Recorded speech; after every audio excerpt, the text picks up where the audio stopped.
चारों ओर अंधेरा फैला था, पानी बरस रहा था, भूत प्रेत शोर मचा रहे थे, सांप आ आकर पैरों में लिपटते थे, लेकिन राजा हिम्मत से आगे बढ़ता गया। जब वह मसान में पहुंचा तो देखता क्या है कि शेर दहाड़ रहे हैं, हाथी चिंघाड़ रहे हैं, भूत प्रेत आदमियों को मार रहे हैं। राजा बेधड़क चलता गया और सिरस के पेड़ के पास पहुंच गया। पेड़ जड़ से फंदी तक आग से दहक रहा था। राजा ने सोचा, हो न हो यह वही योगी है जिसकी बात देव ने बताई थी। पेड़ पर रस्सी से बंधा मुर्दा लटक रहा था। राजा पेड़ पर चढ़ गया और तलवार से रस्सी काट दी। मुर्दा नीचे गिर पड़ा और धाड़ मार मार कर रोने लगा। राजा ने नीचे आकर पूछा, तू कौन है? विक्रम और बेताब। बहुत पुरानी बात है। धारा नगरी में गंधर्व सेन नाम का एक राजा राज्य करते थे। उसके 4 रानियां थीं। उनके 6 लड़के थे जो सब के सब बड़े ही चतुर और बलवान थे। संयोग से एक दिन राजा की मृत्यु हो गई और उनकी जगह उनका बड़ा बेटा शंख गद्दी पर बैठा। उसने कुछ दिन राज्य किया, लेकिन छोटे भाई विक्रम ने उसे मार डाला और स्वयं राजा बन बैठा। उसका राज्य दिनों दिन बढ़ता गया और वह सारे जम्बू द्वीप का राजा बन बैठा। एक दिन उसके मन में आया कि उसे घूमकर सैर करनी चाहिए और जिन देशों के नाम उसने सुने हैं उन्हें देखना चाहिए।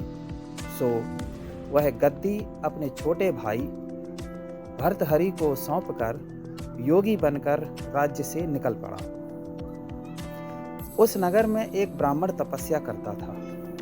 एक दिन देवता ने प्रसन्न होकर उसे एक फल दिया और कहा कि इसे जो भी खाएगा वह अमर हो जाएगा।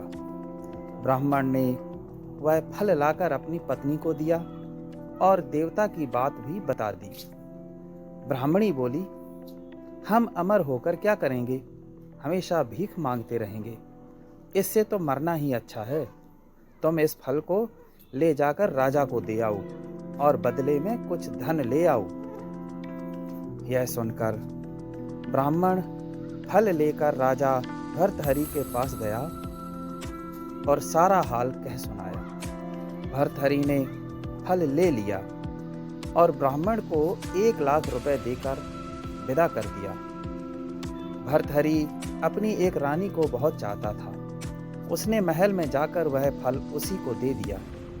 रानी की मित्रता शहर कोतवाल से थी। उसने वह फल कोतवाल को दे दिया। कोतवाल एक वेश्या के पास जाया करता था। वह उस फल को उस वेश्या को दे आया। वेश्या ने सोचा कि यह फल तो राजा को खाना चाहिए। वह उसे लेकर राजा भर्तहरि के पास गई और उसे दे दिया। भर्तहरि ने उसे बहुत सा धन दिया, लेकिन जब उसने फल को अच्छी तरह से देखा तो पहचान दिया। उसे बड़ी चोट लगी, पर उसने किसी से कुछ कहा नहीं। उसने महल में जाकर रानी से पूछा कि तुमने उस फल का क्या किया? रानी ने कहा, मैंने उसे खा लिया। राजा ने वह फल निकाल कर दिखा दिया। रानी घबरा गई और उसने सारी बात सच सच कह दी। भर्तहरि ने पता लगाया तो उसे पूरी बात ठीक ठीक मालूम हो गई।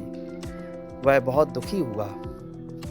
उसने सोचा, यह दुनिया माया जाल है, इसमें अपना कोई नहीं।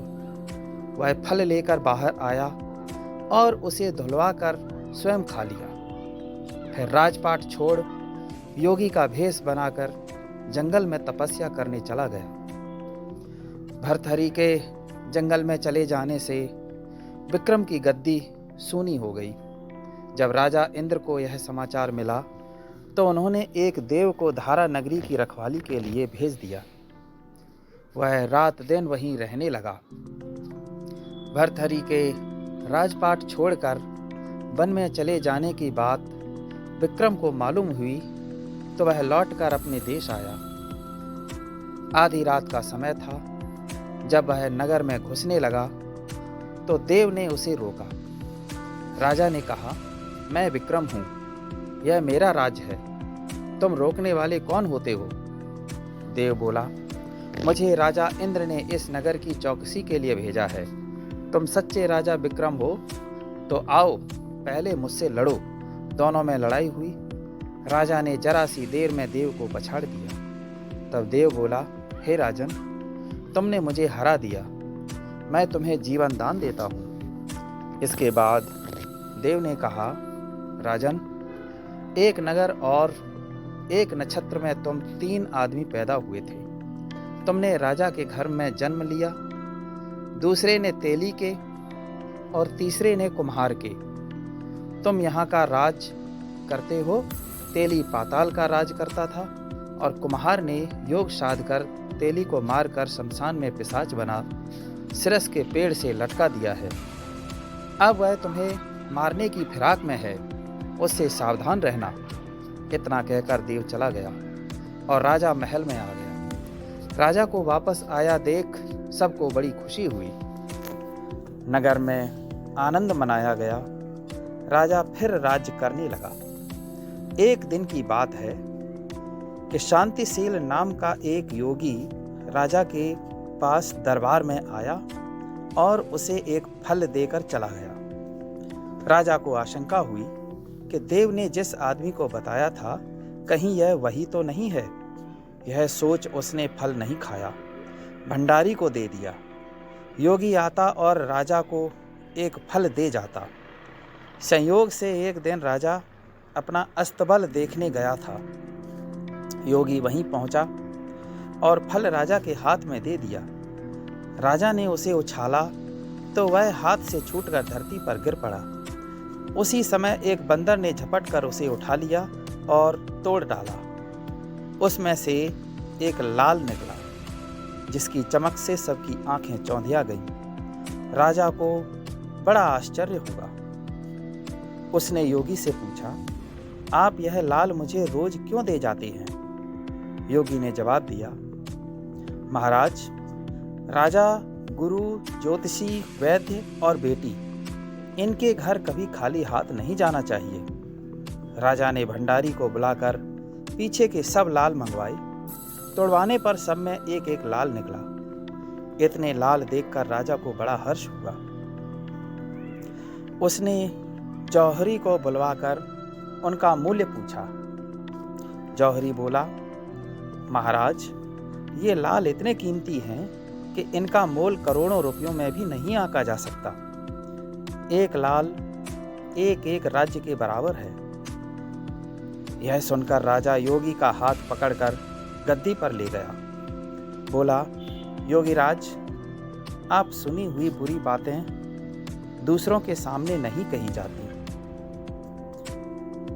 राजा उसे अकेले में ले गया। वहां जाकर योगी ने कहा, महाराज, बात यह है कि गोदावरी नदी के किनारे मसान में मैं एक मंत्र सिद्ध कर रहा हूँ। उसके सिद्ध हो जाने पर मेरा मनोरथ पूरा हो जाएगा। तुम एक रात मेरे पास रहोगे तो मंत्र सिद्ध हो जाएगा। एक दिन रात को हथियार बांधकर तुम अकेले मेरे पास आ जाना। राजा ने कहा, अच्छी बात है। इसके उपरांत योगी दिन और समय बताकर अपने मठ में चला गया। वह दिन आने पर राजा अकेला वहां पहुंचा। योगी ने उसे अपने पास बिठा लिया। थोड़ी देर बैठकर राजा ने पूछा, महाराज, मेरे लिए क्या आज्ञा है? योगी ने कहा, राजन, यहाँ से दक्षिण दिशा में 2 कोस की दूरी पर मसान में एक सिरस के पेड़ पर एक मुर्दा लटका है। उसे मेरे पास ले आओ। तब तक मैं यहाँ पूजा करता हूँ। यह सुनकर राजा वहाँ से चल दिया। बड़ी भयंकर रात थी। चारों ओर अंधेरा फैला था। पानी बरस रहा था। भूत प्रेत शोर मचा रहे थे। सांप आ आकर पैरों में लिपटते थे, लेकिन राजा हिम्मत से आगे बढ़ता गया। जब वह मसान में पहुंचा तो देखता क्या है कि शेर दहाड़ रहे हैं, हाथी चिंघाड़ रहे हैं, भूत प्रेत आदमियों को मार रहे हैं। राजा बेधड़क चलता गया और सिरस के पेड़ के पास पहुंच गया। पेड़ जड़ से फुनगी तक आग से दहक रहा था। राजा ने सोचा, हो न हो यह वही योगी है जिसकी बात देव ने बताई थी। पेड़ पर रस्सी से बंधा मुर्दा लटक रहा था। राजा पेड़ पर चढ़ गया और तलवार से रस्सी काट दी। मुर्दा नीचे गिर पड़ा और दहाड़ मार मार कर रोने लगा। राजा ने नीचे आकर पूछा, तू कौन है? राजा का इतना कहना था कि वह मुर्दा खिलखिलाकर हंस पड़ा। राजा को बड़ा अचरज हुआ। तभी वह मुर्दा फिर पेड़ पर जा लटका। राजा फिर चढ़कर ऊपर गया और रस्सी काटकर मुर्दे का बगल में दबा नीचे आया। बोला, बता तू कौन है? मुर्दा चुप रहा। तब राजा ने उसे एक चादर में बांधा और योगी के पास ले चला। रास्ते में वह मुर्दा बोला, मैं बेताल हूँ, तू कौन है और मुझे कहाँ ले जा रहा है? राजा ने कहा, मेरा नाम विक्रम है, मैं धारा नगरी का राजा हूँ, मैं तुझे योगी के पास ले जा रहा हूँ। बेताल बोला, मैं एक शर्त पर चलूँगा, अगर तू रास्ते में बोलेगा तो मैं लौटकर पेड़ पर जा लटकूंगा। राजा ने उसकी बात मान ली। फिर बेताल बोला, पंडित, चतुर और ज्ञानी, इनके दिन अच्छी अच्छी बातों में बीतते हैं, जबकि मूर्खों के दिन कलह और नींद में। अच्छा होगा कि हमारी राह भली बातों की चर्चा में बीत जाए। मैं तुझे एक कहानी सुनाता हूँ।